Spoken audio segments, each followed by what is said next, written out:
Posting முடிச்சிட்டாங்க. நான் பெங்களூரில் வருகின்றேன். கடந்த மாதம் பிப்ரவரி மாதம் 13ஆம் தேதி அன்று நான் என்னுடைய மகள் என்னுடைய கணவர் 3 பேரும் நாங்கள் சாலக்குடிக்கு தியானத்துக்கு செல்ல வேண்டும் என்று ஆர்வத்தோடு நாங்கள் சென்றோம். அந்த பயணத்தில் நீங்கள் அந்த 2 நியூஸ் வந்திருக்கோம். உங்களுக்கு ட்ரெயின் விபத்து நடந்திருப்பீங்க.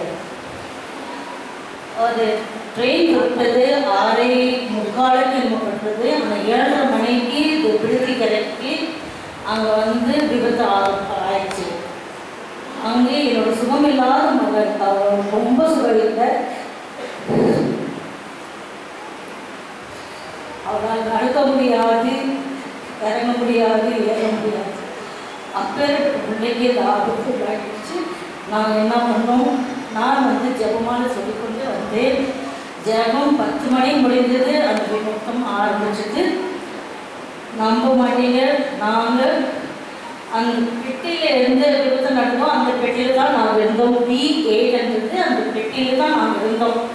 நான், என் மகள், என் கணவன் எல்லாம். எங்கள் கணவர் வயது 72.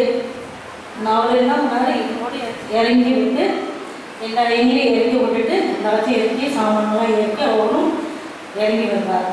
நம்ப மாட்டீங்க, ஒரு கீரல் இல்லாமல் எங்கள் உடம்புல ஒரு கீரல் இல்லை. ஜெபமாக என்னுடைய கையில் இருந்தது. மற்றது எதுவுமே அதாவது சொல்லி விட்டுடுங்க, பரவாயில்ல, எல்லாம் தான் கீழே அங்கேயே விட்டுடுங்க, வரும் நல்லா கீழே. என்னுடைய மகள் இறங்க முடியாதவர்கள் இறங்கிவிட்டான். அதே போல் மேட்டு ஏற வேண்டியது இருந்துச்சு. அந்த ஊர் தாட வேணும். நாங்கள் கஷ்டப்பட்டு அவளும் அப்படியே ஏறி மேலே வந்தாள்.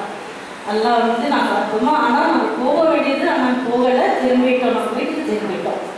ஏன்னா அவளால் சுகம் இல்லை, அவளை அழைச்சி நாங்கள் கொஞ்சம் தூரம் போக முடியாதுன்ற நினைத்து நான் மட்டும் தனியாக தான் நான் போயிட்டுருப்பேன். ஆனால் அவளை அழைச்சி போக என்னால் முடியல.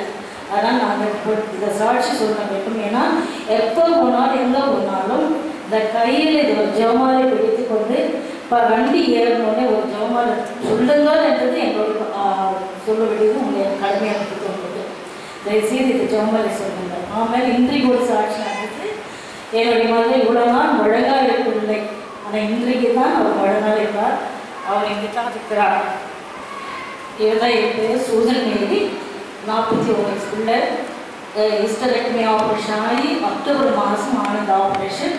இன்றைக்கு இப்போ அதிர்ச்சியிலேருந்து ஆன சுகமானவர் இந்த பிள்ளை. இன்னைக்கு எல்லாரும் முன்னாலே சாட்சியாக சொல்ல வந்துருக்காங்க. தேங்க்யூ ஃபார் பேசுகிறேன்.